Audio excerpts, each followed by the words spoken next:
Hello అండి, welcome to my channel home melodies. Today మన కిచెన్లో ములక్కాడతో చికెన్ కర్రీని చేస్తున్నాను. చాలా టేస్టీగా బాగుంటుందండి.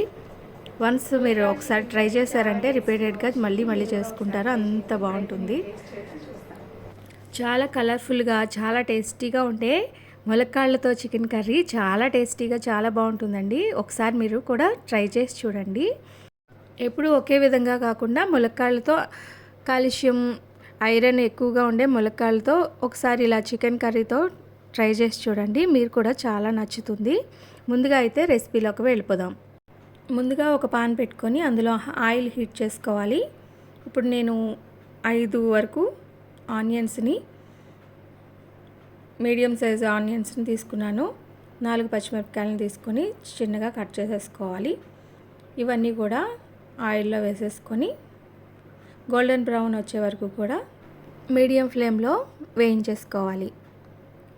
మూత పెట్టుకుంటూ మధ్య మధ్యలో కలుపుతూ వేయించేసుకోవాలి. ఇందులోనే నేను 1 స్పూన్ వరకు పసుపును వేస్తున్నాను.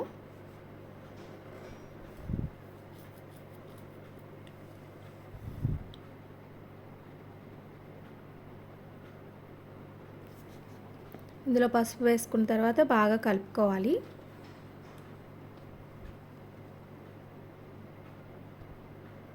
స్లో ఫ్లేమ్లోనే బాగా ఫ్రై చేసుకుంటే చాలా బాగుంటుంది. దీంట్లో టమాటాలను 4 టమాటాలను తీసుకొని చిన్న చిన్న ముక్కలుగా కట్ చేసుకోవాలి. ఇందులో టమాటా ముక్కల్ని ఇందులో వేసేస్తున్నాను.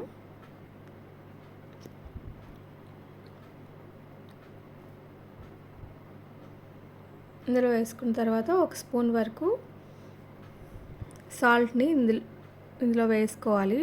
టమాటా ముక్కలు తొందరగా మగ్గడానికి ఇలా వేసుకున్న తర్వాత మూత పెట్టుకున్నామంటే టమాటా ముక్కలు తొందరగా మగ్గిపోతాయి.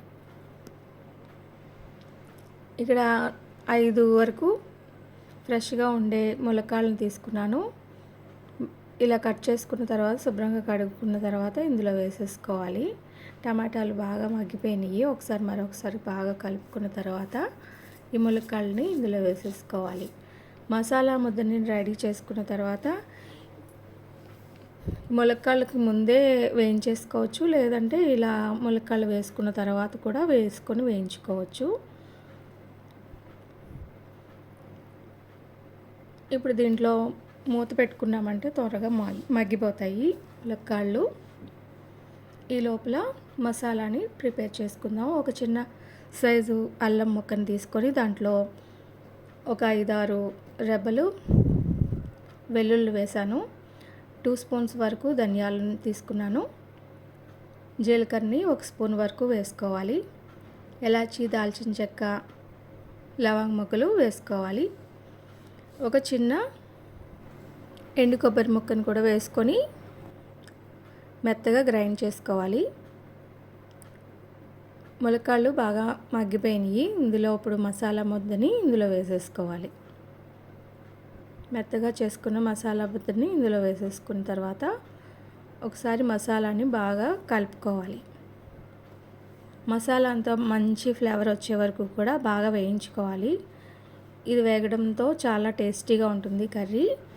స్లో ఫ్లేమ్లో అడుగంటకుండా స్లోగా కలుపుతూ వేయించుకోవాలి.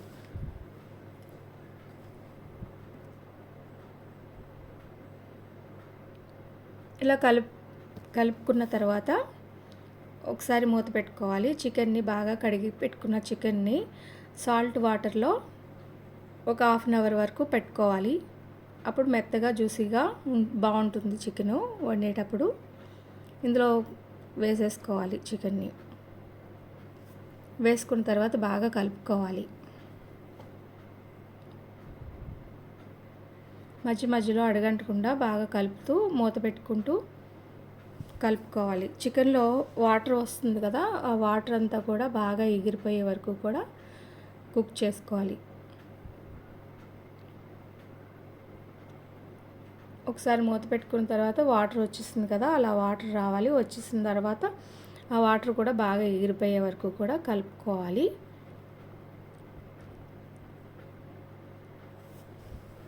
ఈ ములక్కాడలో ఉన్న మంచి ఫ్లేవరు ఆ చికెన్కి పట్టుతుంది, చాలా టేస్టీగా ఉంటుంది.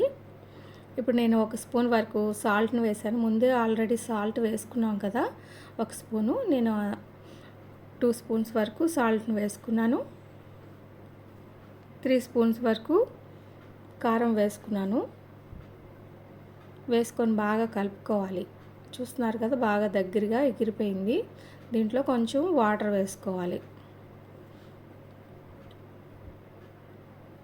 1/2 గ్లాస్ వరకు వాటర్ వేసుకున్నాను.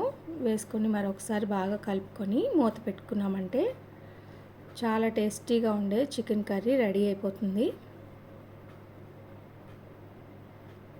ఆల్మోస్ట్ రెడీ అయిపోయిందండి. ఇందులో కొత్తిమీర చల్లుకున్నామంటే చాలా టేస్టీగా ఉండే ములక్కాడ చికెన్ రెడీ అయిపోయింది.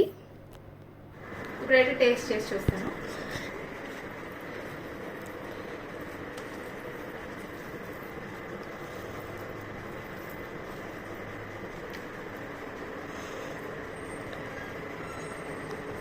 బాగుందండి, చాలా బాగా వచ్చింది. మీరు కూడా ఒకసారి ట్రై చేసి చూడండి. మీకు ఎలా వచ్చిందో కూడా నాకు కామెంట్ చేయండి. నచ్చితే లైక్ చేయండి, షేర్ చేయండి. మరిన్ని వీడియోస్ కోసం నా ఛానల్ని సబ్స్క్రైబ్ చేసుకోండి. Thank you.